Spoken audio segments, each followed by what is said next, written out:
Good morning, class 6 students. Today we are going to read the further topics of the chapter The Mauryan Empire. In the first video we have discussed how Chandragupta with the help of Chanakya established a vast empire in Magad, and some of the parts which was missed out by me in the previous video, which I am going to tell you, and after that we will start our today's topic about Asoka the Great. Megasthenes, who was the ambassador of Seleucus Nicator, he was sent as an ambassador to the court of Chandragupta Maurya. His one famous book, Indica, it throws light about the administration of Mauryan Empire and especially about the Chandragupta Maurya. In 297 BC, Chandragupta stepped down from the throne, and after that his son Bimbisar became the successor of Chandragupta Mauryan Empire. Bimbisar also followed the policy of his father. He also extended the Mauryan Empire to a large extent. So, like Chandragupta Maurya, Bimbisar was also a very wise, brave king. And after Bimbisar, when he stepped down in 273 BC, Asoka became the king. We all know that Asoka was a great king. About him we have already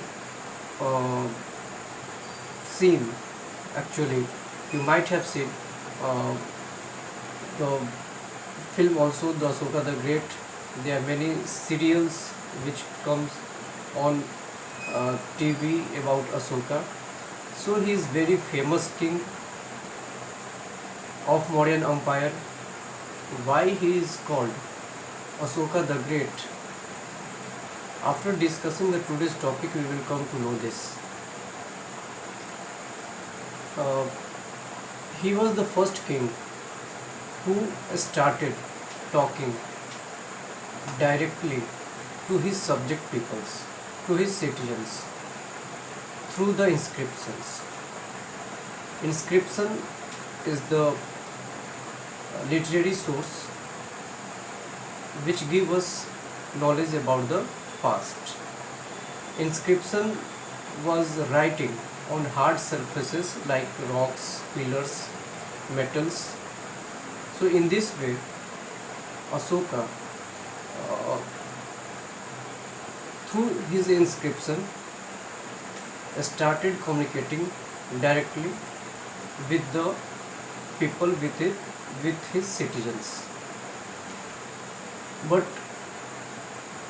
for a long time, his messages were not read because the script, the Brahmi, was out of use at that time. In 1873, James Prinsep became successful to read the script, the language of inscriptions, and then after we became able to know about the Asoka, about the Mauryan Empire. So in this way we can say his inscription played an important role to show us about his reasoning. Now we are going to discuss his extent of empire, which was spreaded from Hindu Kush in the north Himalaya and to the Pennar river in the south. So to north to the south, from north to the south, his empire was extended. Now it's time to discuss the very important war, Kalinga War. which was fought in 261 BC. Its place is very important in history. It was a remarkable event in the ancient history which changed the Ashoka. In this fight, many peoples, thousands, lakhs of people were killed, and to see the bloodshed and the wailing of widows, it changed the heart of Ashoka. After this war, he decided not to fight any war in the future, and in this way, this war turned to be the last war, we can say, in his life. After that, he accepted Buddhism and he started living a very peaceful life after that. Buddhism, we have already discussed his principles in earlier chapter, and the principles of Buddhism are tolerance, non-violence, and respect for others. So Ashoka started following these principles in his life after this war, and he also followed a Dhamma which is very famous. Ashoka's Dhamma is very famous in history. The Dhamma, the literal meaning Dhamma comes from the Sanskrit word dharma, and dharma means religious duty. So Ashoka made his dhamma a religious duty which he followed, and he also insisted that all the citizens of his empire should follow the dharma. And we have already said the principles, the three principles: non-violence, respect for others, and tolerance. So the first one is tolerance, which stressed on equality. We can say tolerance, he said that people have to be tolerant towards other people, because there were many different communities who belong to different caste, religion, creed. So we have to be tolerant towards each other so that we could lead a peaceful life. So he insisted on peace. He left the war. Next, non-violence. Buddhism stressed on non-violence, and he was a disciple of Buddhism. So his Dhamma also stressed on non-violence, which said that we should not take life of anyone, either it is a microorganism or a human being. So when he left the war, he decided not to kill anyone, and he also spread this message within his empire and abroad also. And he also stressed in his dharma to give respect to the elders. So these were the principles of Ashoka's Dhamma which he followed, and he also insisted the others to follow it, because these are very essential things in a life of a human being, which can make our life better and establish peace everywhere. Apart from his Dham, which was his biggest achievement, we can say, he also did a lot for the betterment, for the welfare of his uh, people. He built many roads, canals, wells, uh, and he also planted trees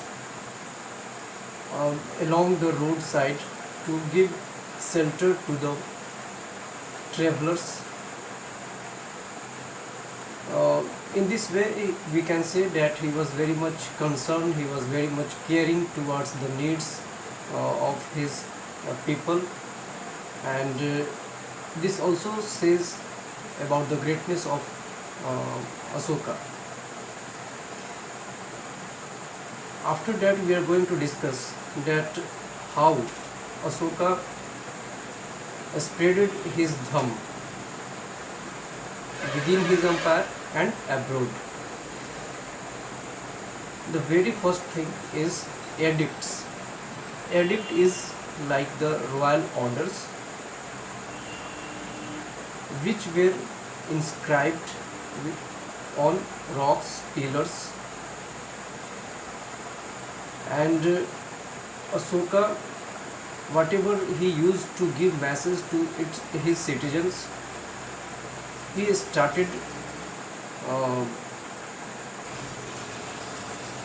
make inscriptions of these things, and through reading those inscriptions, the people, the citizens came to know what his ruler was trying to convey through the edicts, and he, through inscription, he spreaded his message of Dham within his empire, and we can say abroad. His some of the inscriptions is also found in abroad also.